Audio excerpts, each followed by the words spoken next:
Hi, welcome. Thank you for joining this webinar. My name is Sarah Brett and I am the Regional Head of HR and Legal in the South at Make UK. Today we are looking at redundancy in the context of the current Covid-19 circumstances. We are going to go through those aspects of a normal redundancy process that are impacted by Covid-19, looking at how you may need to do things differently from previous redundancy exercises you may have carried out. A couple of important things to tell you at the outset. We know that the current economic climate is very challenging for companies and that it is inevitable that you have experienced significant financial stress. I don't plan to explore in too much detail the reasons or business case for making redundancies. That is to say, we are taking that as given. So, what are we going to look at? This pre-recorded webinar is being dealt with in 3 chunks so that you can take it in one half an hour at a time. This first chunk today is specifically a recap on basic redundancy. Those of you who have MDs who are planning an immediate response to the recent Covid-19 crisis may want to encourage your senior management to listen to this basic recap on how you do a redundancy, because that will clearly inform the timetables necessary for you to take immediate action. So throughout the 3 sessions, we will cover a number of subjects as per the agenda, but today we'll be concentrating on standard redundancy, alternatives, and statutory collective consultation. So what do you normally have to do?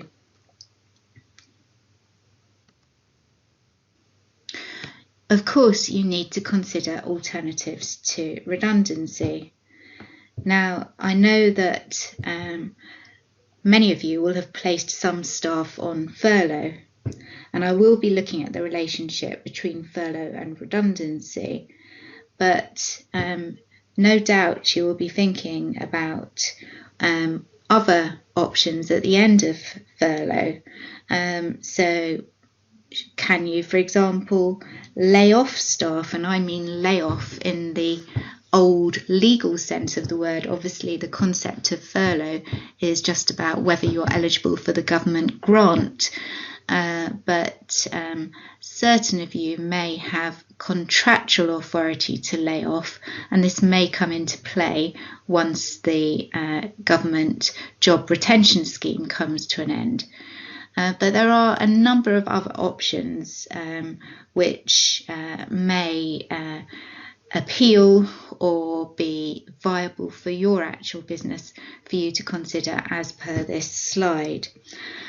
I'm going to assume that you've done all your good HR stuff, considered all these options, and that you have decided that none of them really get you that financial saving that you need in these difficult financial times, and that you're now moving on to the option of redundancy.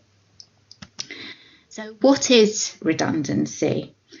The legal definition of redundancy is a dismissal which is caused when an employer ceases business either completely or in the place where the employee was employed, or requires fewer employees to carry out a particular kind of work or a particular kind of work in that place.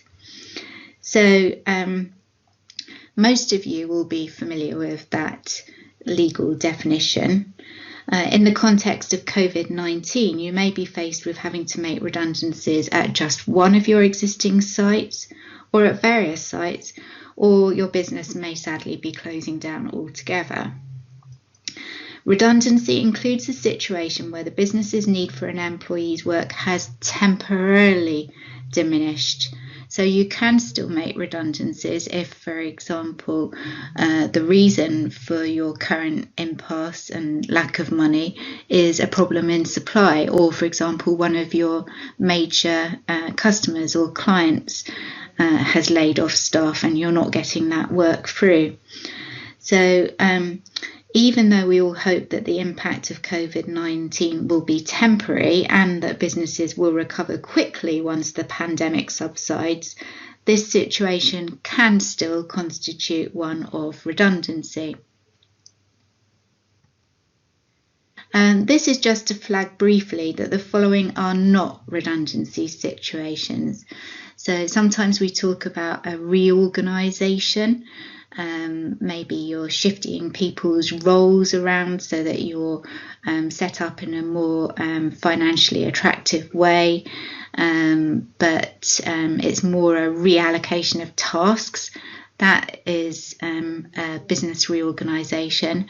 And similarly, when you do changes to shift patterns or hours, then that wouldn't be a redundancy situation. Sometimes people colloquially use the phrase of saying, oh yes, you're being made redundant, but what they mean is that somebody is being terminated, perhaps under a settlement agreement, or maybe it's truly a performance related dismissal. That, of course, is not a legal redundancy. So what happens if you think you might have work around the corner? So can that still be a redundancy scenario? And the clear answer here is yes. Redundancy isn't about less work. It's simply about a requirement for fewer employees to do that work. So you can still make redundancies for efficiency reasons. If you simply require fewer employees to process invoices in that second scenario, then that still is redundancy. So those of you who are astute and are getting your business fit for survival by making redundancies, that is still fine. Those are redundancies, even if your company is still a viable business with a healthy profit. So just a quick recap on normal redundancy process. It needs to be genuine, of course. No good covering something up as redundancy when really it's about poor performance. One of the very important considerations is how many people's roles do you need to terminate, because if it is anywhere near the time when the duty to collectively consult kicks in, which is 20 or more employees within a rolling 90-day period, and that does include what we call no-fault terminations. If you have refuseniks from where you've carried out a change of contract process, if you are proposing 20 or more redundancies, then it is a different ball game. It's what we call collective consultation, and you need to carefully ensure that you comply with mandatory requirements. So if selection is necessary, you need to consider a pool and have fair selection criteria. You need to carefully demonstrate that you've exhausted consideration of any suitable alternative vacancies. If it is 20 or more terminations within any rolling 90-day period, then of course you need to file an HR1 form. That's the mandatory document to tell the government that you're proposing 20 or more redundancies. And do be thinking carefully now that if it's a rolling 90-day period for counting, if you think you might have some more redundancies in the next couple of months, then it may be better to just go straight for a collective redundancy process. If it's just 20 or more, you can quite quickly carry out a minimum 30-day process. So you would need to have a group meeting with all employees who might be made redundant. You explain how many jobs are at risk, how you're trying to find alternatives to the difficult situation of redundancy, and you need to explain how you have approached the question of pooling and what selection criteria you're proposing, and you need to be amenable to the right that employees have to take time off to seek alternative work. You would do a letter to employees confirming information from that group meeting, including the proposed selection criteria and the scoring guidelines. You would hold collective consultation. Some of you won't have reps in place already through staff forums or collective agreements, so you'll need to hold elections and then consult with appropriate reps. Generally, we recommend that you do scoring by 2 managers. You then have individual consultation meetings. You would then have your dismissal letter, and then there is a possibility to include a right of appeal. That's not a legal requirement, but I know that many of our members have said that they like to include an appeal right because it gives a sense of fair process. So that was just a very brief resume of what is required in a standard redundancy. In terms of risks, please do be careful when you're doing your counting for terminations for redundancy. Even if you think it's 17, 18, it may be the case that your business plans change quickly and you end up within the 90-day period having to throw in a couple of voluntary redundancies or other situations. Maybe under a settlement agreement you're saying goodbye to somebody for a redundancy reason. They need to be counted.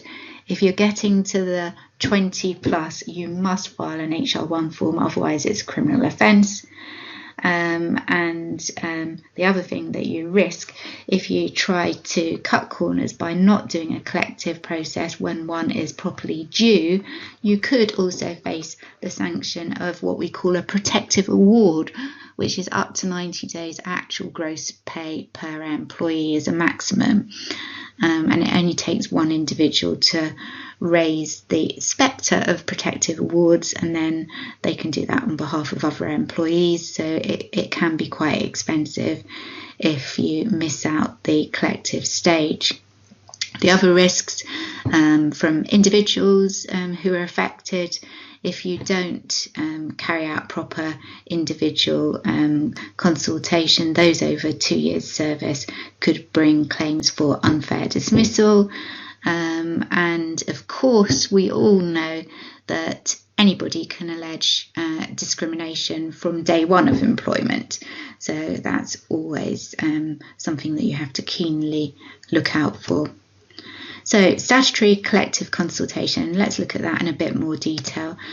So collective consultation is triggered if you are proposing 20 or more redundancies at the same establishment within a 90-day period. There can be some dispute over what counts as the same establishment. Many of you will know we've got some excellent tools on the Make UK website which help you in actually deciding who you have to count in different scenarios and whether or not different organisations you might have within the same group, the same limited company, actually count as the same establishment or not. Generally, if they manage themselves, have their own separate financial arrangements, you can regard them as different establishments. But it's worth taking advice on that from your local advisor if you're at all in doubt. A really important point is that even when you're proposing collective redundancies or redundancies in general, and you've just got what we would summarise as a provisional intention, that does actually trigger the duty to start your collective consultation. So when we start looking at the fact that you've got people on furlough and you're thinking, oh, when do we have to start the collective consultation? Do remember that point. As soon as you get a clear, albeit provisional intention, bam wham, your duty to collectively consult is triggered. So we also know they say consultation must begin in good time, and in any event at least 30 days before the first dismissal takes effect, or 45 days if 100 or more redundancies are proposed. So who is an appropriate representative?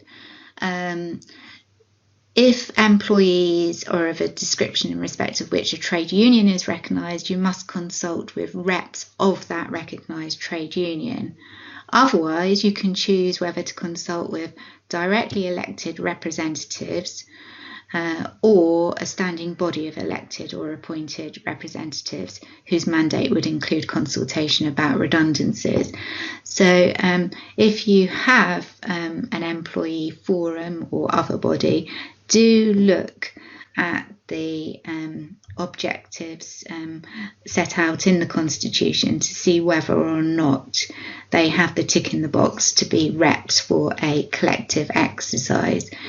Once again, if you're in any doubt about who are the appropriate representatives for your business, then do consult us. We do have letters on our website for carrying out a fair election as well. So when you're considering whether proposed dismissals fall within a 90-day period, the relevant date is the date you are proposing the dismissal should take effect, i.e. the date notice will expire if you're going to give notice, or the date of termination if you are going to pay in lieu of notice. So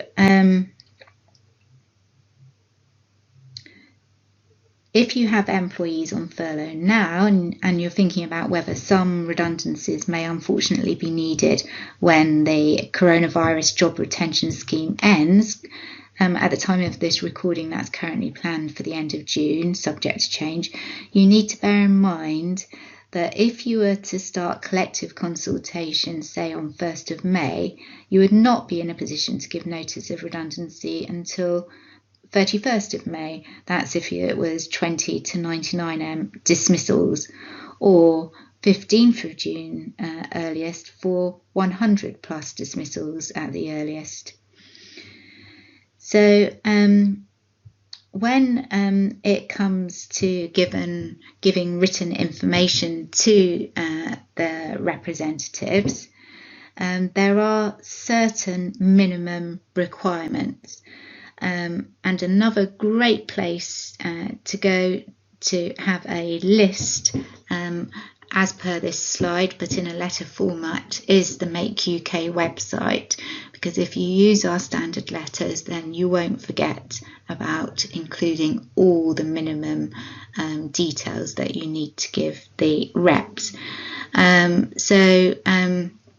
The minimum requirements are reasons for the proposed dismissals, the numbers and descriptions of employees whom it is proposed to dismiss as redundant, the total number of employees of any such description employed by the employer at the establishment in question, the proposed method of selecting employees who may be dismissed, the proposed method of carrying out the dismissals with due regard to any agreed procedure, including the period over which the dismissals are to take effect, the proposed method of calculating the amount of any redundancy payment to be made over and above the statutory redundancy payment to employees who may be dismissed, and certain information about your use of agency workers.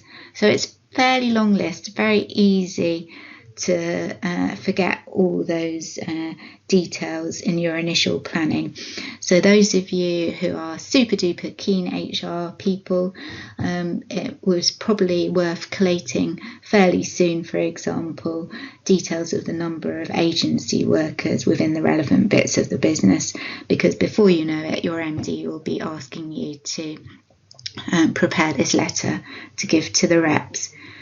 Now, importantly, the consultation process begins when you disclose this specified information to the representatives and invite their views. So quite often we get asked, when in a collective redundancy consultation can we start ticking off the minimum 30 days or the minimum 45 days before we can actually tell employees that they are actually dismissed. So that is the important date when you hand over the HR 1 form to the government, and when you at the same time give the section 188 letter. That's section 188 under TOLCRA, this magic letter with all the details, minimum details as set out in this slide. When you give that letter to the reps, that is formally the start of your legal consultation. So we're going to call a halt to what we've covered today, and when we come back in our next session, we're going to be looking at, can you collectively consult during the pandemic? Thank you for your time, and I look forward to catching up with you very briefly for the next exciting instalment.